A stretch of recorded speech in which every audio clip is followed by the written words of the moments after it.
Namaskar and welcome to PGurus channel. I'm your host Sree Iyer. As always, it's a pleasure to welcome you back to our channel, sir. Pandit Satish Kumar Sharma ji from the United Kingdom. Pandit ji, Namaskar and welcome to PGurus channel.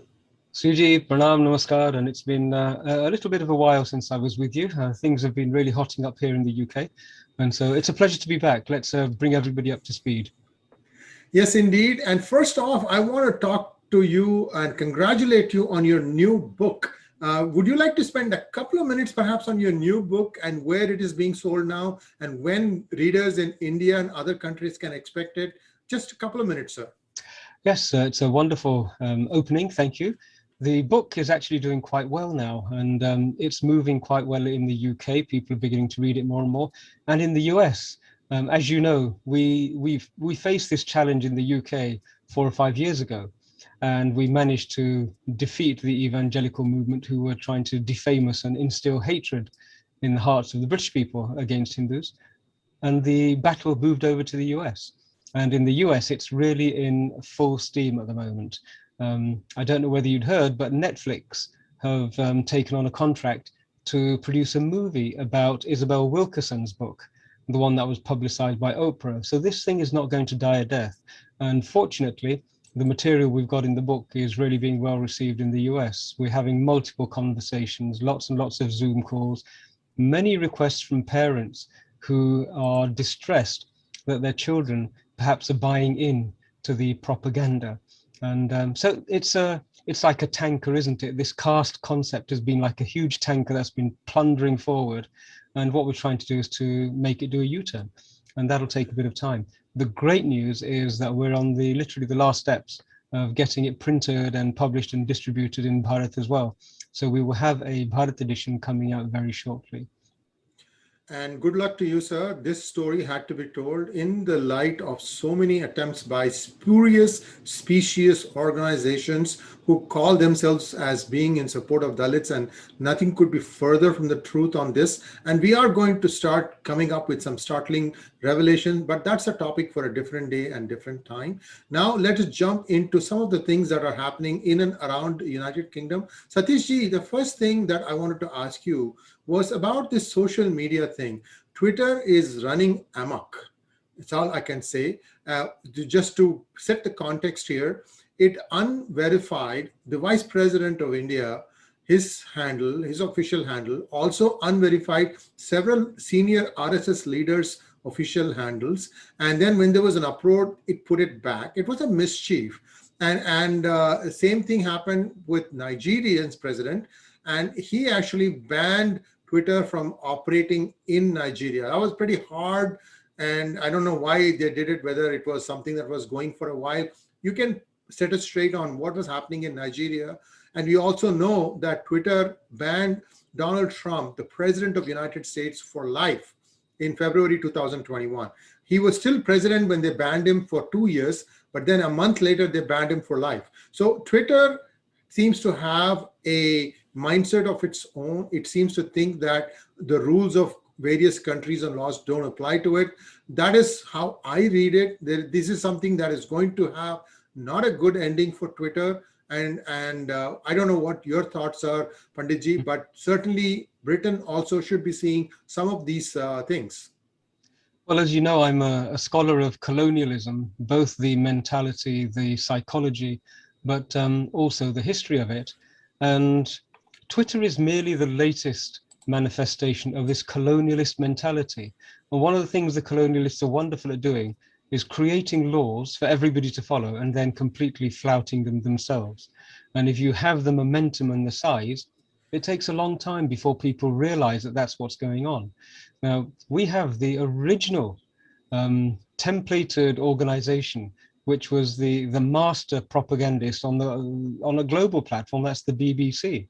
And the BBC has been doing this for a long period of time, asserting its right to go into places wherever it wished to, under the guise of being a genuine public broadcaster with the global public interest at heart, and yet being so incredibly biased.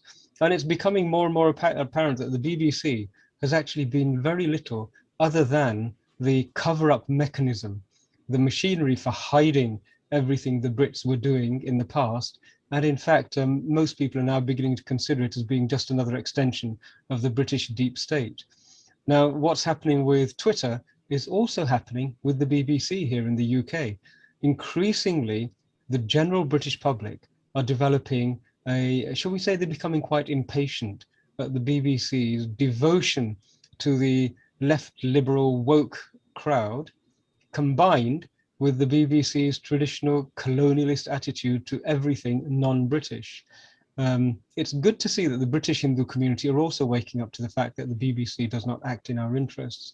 Now, in our next conversation, I will hopefully have something much more concrete to report to you, because as you know, I've been in conversations with the BBC board and the Director General for the best part of 3 months now. And we've had correspondence going back and forth. And we're on the verge of coming to a conclusion as to whether the BBC has accepted that, in fact, it has got a problem with anti-Indianness, anti-Hinduness, or whether it's going to do the colonialist thing and say, well, we think you're upset, but we have our editorial values and we apply them fairly, blah, blah, blah, the usual routine that they trot out. But the tide is turning. The BBC has never been under the pressure that it is under. If they don't comply, if they don't genuinely listen in an open, transparent manner to the criticisms that are being leveraged at it, livid at it, I really think that we will see a wholesale move away from license fee support for the BBC. We're only 2 or 3 small steps away from the British Hindu community also saying, we don't want to pay for an organization which then lambasts us, humiliates us, vilifies us, exoticizes us purely for titillation, and then at every opportunity demeans and vilifies the whole of the Indian state as well. Either we have true equality of representation, otherwise we don't. And if we don't, then we will take steps to respond. The situation is becoming quite interesting. I don't know whether you'd picked it up, but in Bharat, they've now announced that they're going to have an international version of Doordarshan, a Desi BBC. That is so long overdue. Just think of all of the work and the burden that people like yourself and others like you have shouldered over all these years. Now it seems that the Indian state has realized that this is such a valuable contribution. So yeah, things are moving in the right direction, but we're all going to have to get together to make these changes happen. One thing that is also tangible now, I think it's visible in the US and it's increasingly visible in the United Kingdom, and that is that trust in the state and the organs of the state is very rapidly declining.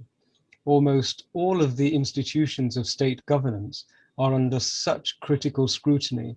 People are very, very unhappy with them, whether it's elections, whether it's the manner in which parliamentarians behave. There is a distinct sense that the interests of the population are becoming a low priority for the actual establishment and the organs of state. And that's a worrying development. When people lose confidence in the police, there's a very stark question that then people ask, if we can't rely on the police, to whom we have delegated the authority to protect us, and they are failing in that duty, what do we do? It's one small step for people to then say, we have to take care of our own security. And that's a very difficult situation to come back from. So this is happening on all fronts. And a part of me thinks that we're seeing now pigeons coming home to roost. There is a distinct sense that all of the ideology and the mentality which went out into the world to colonize by divide and rule is coming home. And what we're seeing is divisions appearing in British society, challenging those who would rule us. So very, very unstable, uncertain times. Sobering thought. The COVID situation. How is the COVID situation in the United Kingdom? And I'm sure you're following the 180-degree turn in the United States, at least, that now there's more and more evidence of proof emerging that it did indeed escape from a lab in Wuhan. Yes, I think the US is also going through, because of COVID, the same realization that can the state mechanisms be trusted? The announcement that you just made, we've been following it very closely. And I think we're going to be asking the same questions here. To a large degree, the British government bought lock, stock, and barrel into the information that was coming over from the US. And I think the scientists, apart from the people who are developing vaccines, but the ones who are politically invested in communicating the message of the government and keeping everyone up to date, who are largely political creatures themselves, I think they just bought into the rhetoric. Now I think we've taken several steps towards perhaps feeling that in the same way that the United States exported globally the subprime mortgage fraud, there is the beginnings of a sense that, hang on, maybe the United States have exported the pharmaceutical equivalent of a subprime fraud, that the products that were available, which could have been used.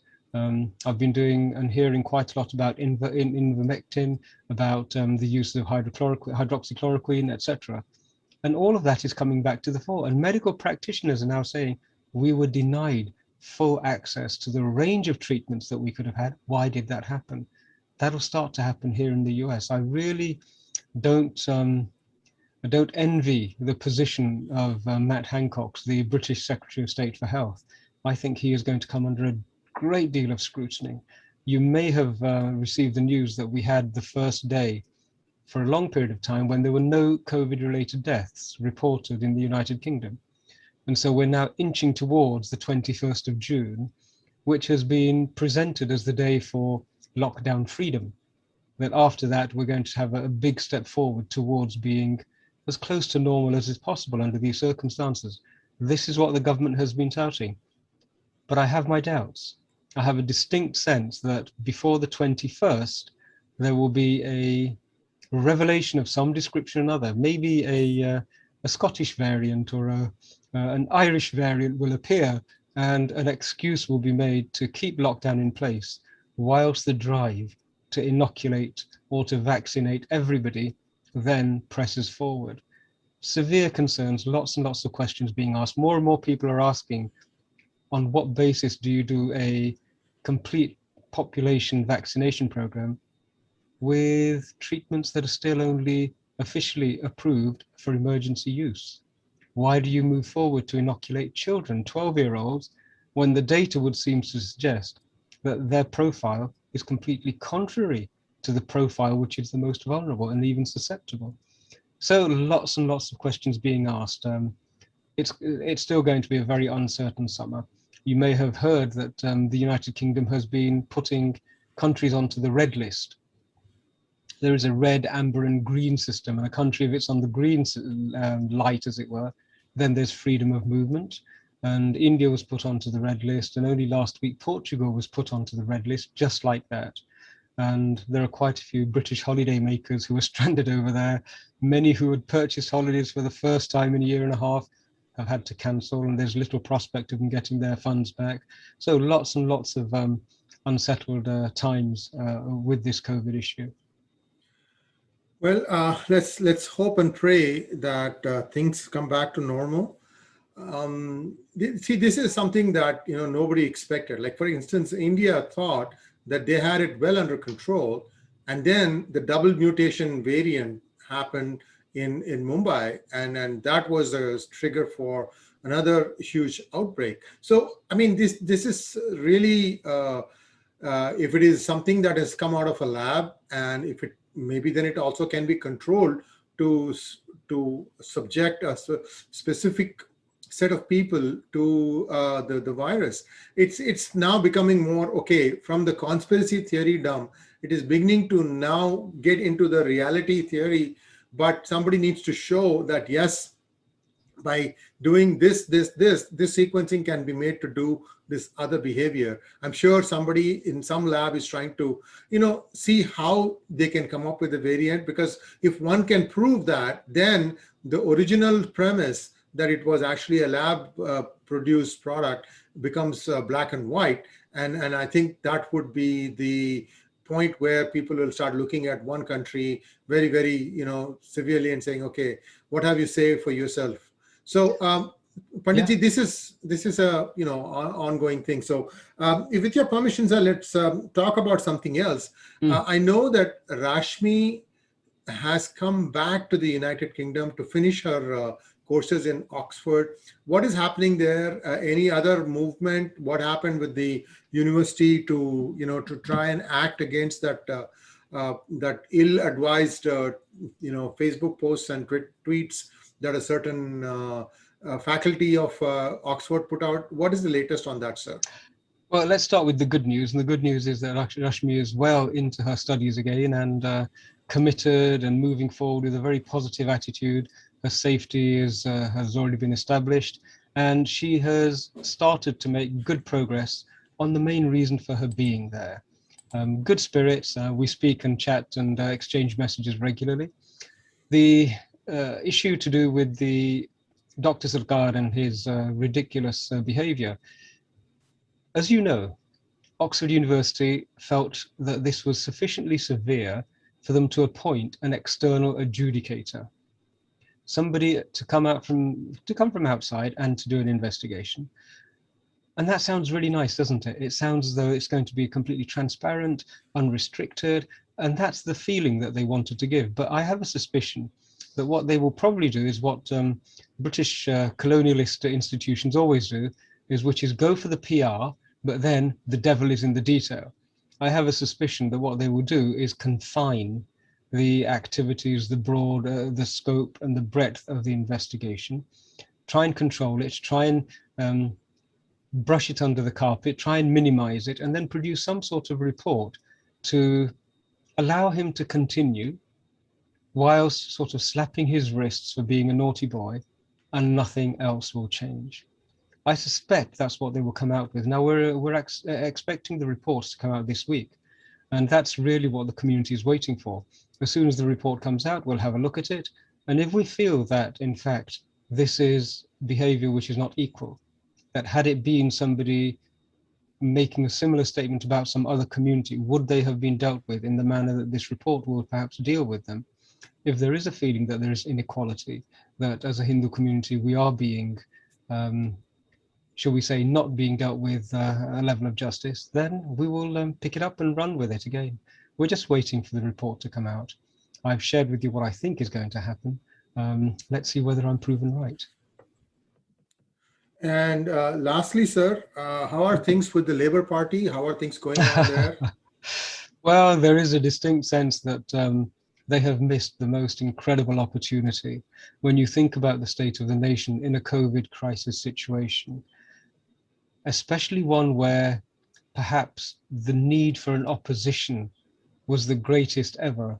You know, when you have a government which is giving PPE contracts, which is throwing money at the solution without necessarily applying the appropriate financial controls, it's ideal territory for a good, strong opposition to be able to prevent the government from going too much in one direction. The opposition is necessary when you're engaging with the most serious of issues to maintain a degree of moderation, a degree of centeredness, and the Labour Party has been completely absent in that. So much so now that there are rumours and there is a conversation that perhaps Keir Starmer's time is over. The Labour Party is going through the same throes of identity crisis that the Conservatives went through before Boris came in. There's a very strong voice that the extreme left, who have permeated and infiltrated, that unless they are excised from the party itself, the party will disappear. They have become an impotent non-entity, really just fighting amongst themselves. It's a tragedy because it really means that the government itself doesn't have a moderating force. There isn't a safe hand which says, hang on a minute, instead of going 10 meters in that direction, perhaps you should only go 3, and then we can review. So it's a worrying time. I think Labour has really let everybody down. There have been a few, a by-election and 1 or 2 other polls that have been taken, and it seems as though the working class, the traditional repository of confidence, comfort and support for Labour Party, has abandoned it pretty much virtually in its entirety. The Labour Party really desperately need to get their act together and to stop being a sixth form, outrage-driven, activist, sort of guided negativity generating body to becoming a mature, sensible, wise, stable opposition. And unless it does that, I really do fear for its continuity. Well, lastly, Satish ji, I wanted to touch upon something that has just been evolving in Canada of the Oh, uncovering yes. of Native Americans kids, about 200 bodies in one of the schools where they were evidently sent away to be Christianized. I'm not very clear on all the details. Perhaps you know a little bit more, sir. Maybe you can share with our audiences what is happening and what is the Canadian government doing about it. Mm. You're right, it's a horrific news. This is not the first time that this sort of news has emerged. We had similar news coming out of Ireland only a short few months ago in the latter part of last year, where a large number of bodies of infants were identified as having been concealed, several hundred, in an institution run by the Catholic Church. Now, exactly the same has happened over in Kamloops, where 215 bodies had been identified when I last looked. And this is this is genocide by any other name. It is a desire to erase an indigenous identity to such a horrific degree that you're willing to risk the loss of infant life in your process of gentlemanizing these heathen. And it's happened so much in every continent. In South America, there are records of this. In fact, over in Australia, exactly the same has just now been announced and a discovery has been made. The Maoris in New Zealand are saying, hang on, this happened to us as well. So what we're seeing is the appearance of a global consensus that the Roman Catholic Church had a period in its history, in very recent history, we're only talking of a couple of decades ago, where members of its institution, devotees of its ideology, were actually killing people who were non-Christians, who were non-white, who were non-European across the globe. I can't imagine anything more serious than that. One aspect of it, which is really adding further fuel to the fire, is that the Pope has refused to issue an apology or make a statement acknowledging and accepting responsibility for it. This is happening so much. There are so many instances of abuse about the churches, including the Church of England, coming out on almost a weekly, monthly basis. I think it's time that the global community actually sat back and decided, do we really need religious traditions whose actions are so far removed from what they preach? If they themselves are unable to practice what they are preaching to the wider public across the globe, then of what worth is their ideology? It's a simple question. Is the ideology at fault, or is the teaching at fault? Or are both at fault? And if that's the case, then it's in the interests of global humanity, especially the vulnerable children of global humanity. It's our responsibility to ensure they're protected until this institution gets its act together, if at all. But there are very, very difficult times coming up for the colonialist churches of empire, as I call them. The difference between the gospel of Christ, which is what they sell, and the gospel of empire, which is what they have practiced, is now so diametrically apart, they can't be reconciled, and a solution needs to be found. There is a necessity for the non-Christian, non-European world to demand justice now, because they have shown repeatedly, the institutions have shown repeatedly, that they themselves are not capable of policing themselves. They themselves are not capable of regulating themselves. It needs external intervention. And if that external intervention isn't there, there is no moral ground upon which any European Christian nation can point the finger at any other nation. And that's, again, another disentanglement which is underway. We will see this happening more and more. So we're actually doing some work on that issue.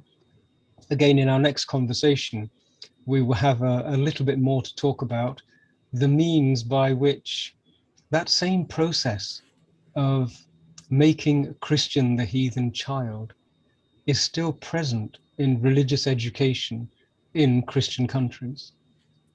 Christian countries who teach religious education, when they come to Hinduism, they actually teach atrocity literature. They actually teach colonialist tropes as a reality. And this is happening here in the United Kingdom. So there are a group of myself and my colleagues who are putting together a project to address this and to require it to be changed. So this is a relic of colonial times. I think the thing that worries me is that maybe it's not in the past as much as we thought it was. Maybe it's still very present and systemically so, even in the current times. Another concern for the global Hindu diaspora to worry about and get engaged with. And with that, we bring our hangout with Panditji today to a close. As always, it's a pleasure having you on our channel, Panditji, and namaskar. And viewers, do subscribe to our channel and join us as a member. You get a lot of benefits. We are going to start rolling out member-only programs that will be starting in the next few weeks, and it will give you a lot of benefits that are outside what is shared with all the general public. Thank you very much, Panditji, again, and namaskar. Pranam Sree, thank you very much for your time. Om Guru Bhyo Namaha. Until we meet again.